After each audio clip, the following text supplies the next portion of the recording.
अस्सलाम वालेकुम नाजरीन, आप देख रहे हैं गुड मॉर्निंग कश्मीर। आज के शख्सियाती शुमारे के हमारे मेहमान हैं वादी कश्मीर से ताल्लुक़ रखने वाले मशहूर अदाकार जनाब मुश्ताक अली अहमद ख़ान साहब। आइए नाजरीन, करते हैं इनसे बात और जानते हैं इनकी ज़िंदगी के बारे में चंद लम्हात। अस्सलाम वालेकुम। वालेकुम सलाम।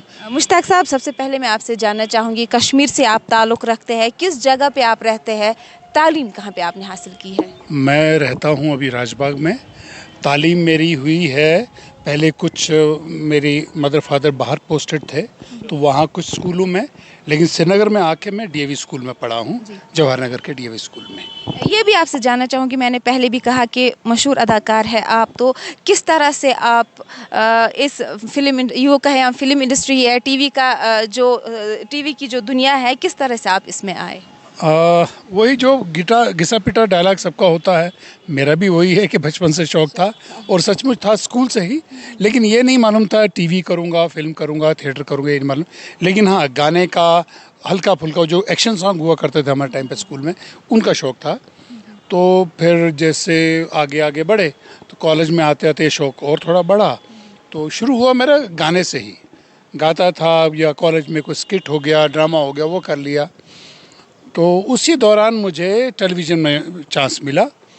तो टेलीविज़न में बच्चों का प्रोग्राम आता था, मैं बात कर रहा हूँ जब मैं अभी 9th या 10th में था, तो उसमें मुझे मौका मिला कि उसमें काम करूँ। उसके मैं बच्चों के छोटे छोटे स्किट होते थे, उसमें काम करने से मैंने शुरू किया टेलीविज़न से। तो उसके बाद फिर जब थोड़ा बड़ा हुआ, फिर उसी प्रोग्राम की एंकरिंग करता था कि उन्होंने बोला अब इतना छोटा बच्चा नहीं रहा। तो उस एंकरिंग के बाद और सिलसिला चला, फिर मैं रेडियो चला गया, वहाँ प्रोग्राम पेश करते थे। वो तो खैर आज सिस्टम ऐसा नहीं रहा। युवाणी सर्विस एक होती थी यूथ के लिए, उसमें काम किया। उसमें गाने वाने आधा घंटे का प्रोग्राम होता था, गाने गज़लें चलाने का, फरमाइश चलाने का, वो किया। उसके बाद मैंने बाज़ाब्ता तौर से ऑडिशन पास किया ड्रामा का, टेलीविज़न से भी और रेडियो से भी। और फिर वहाँ ड्रामे वगैरह जो मतलब बड़ा बचपन में भी करता था, लेकिन बड़ा होके फिर प्रॉपरली ड्रामों में काम करना शुरू किया। तो साथ साथ थिएटर भी शुरू किया, लेकिन थिएटर मैंने शुरू किया अपनी पोस्ट ग्रेजुएशन करने के बाद, क्योंकि तब तक घर से इजाज़त नहीं थी कि पढ़ाई में खलल पड़े हो। पड़ता भी है क्योंकि थिएटर बहुत टाइम मांगता है आपसे। तो फिर मैंने थिएटर भी किया, और वो दिन और आज का दिन मैं थिएटर, रेडियो, टेलीविज़न, फिल्म्स और उसके साथ साथ अब थिएटर और फिल्म फेस्टिवल्स ऑर्गेनाइज भी करता हूँ।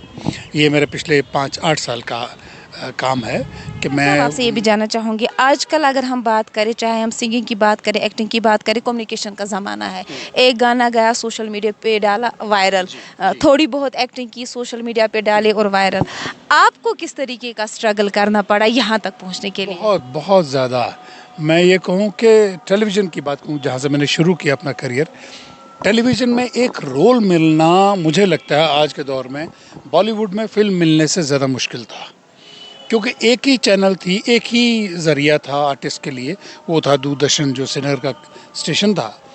तो उसमें काम मिलना या आपको एंट्रेंस मिलनी किसी ड्रामे में बहुत मुश्किल होती थी। आप एक्टिंग करते हैं, एक्टिंग की है, डायरेक्टर है इंडस्ट्री के साथ साथ, आपने ये कहा कि आपको गाने का शौक था और गाने से आपकी शुरुआत हुई है।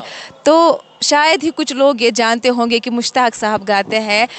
उन तमाम सब नाजरीन के लिए मुश्ताक साहब की ज़ुबानी थोड़ी सी जो आपका मन पसंदीदा गाना हो, जो आपके दिल के करीब हो। लेकिन वो क्या है कि कॉलेज यूनिवर्सिटी तक बहुत गाता था, इवन स्टेज पे भी मैंने गज़लें भी गाई, लेकिन उसके बाद छूट गया। फिर वो गले का ना वो रहा नहीं ऐसा हिसाब के गाना गा सकूं। गाना सुनने का भी शौक़ है, गाड़ी में हूँ, घर में हूँ, गज़लें वगैरह चलती रहती हैं। तो लेकिन गाने का वो सुर मेरा क्या प्रॉपर नहीं, खो गया है, क्योंकि फॉर्म में नहीं हूँ, तो इसलिए गा नहीं पाऊँगा। एक लाइन की कोशिश करता हूँ। पारा पारा हुआ पैरा हन जान, पारा पारा हुआ पैरा हन जान। शुक्रिया। ये भी आपसे जानना चाहूँगी, आजकल की अगर हम बात करें, चाहे हम लड़के लड़कियों की बात करें, जिस भी शोबे में आते हैं 90% अब फैमिली का सपोर्ट मिलता है। यूँ मैं कहूँ 95-99% जी तक जी। अब सपोर्ट मिलता है।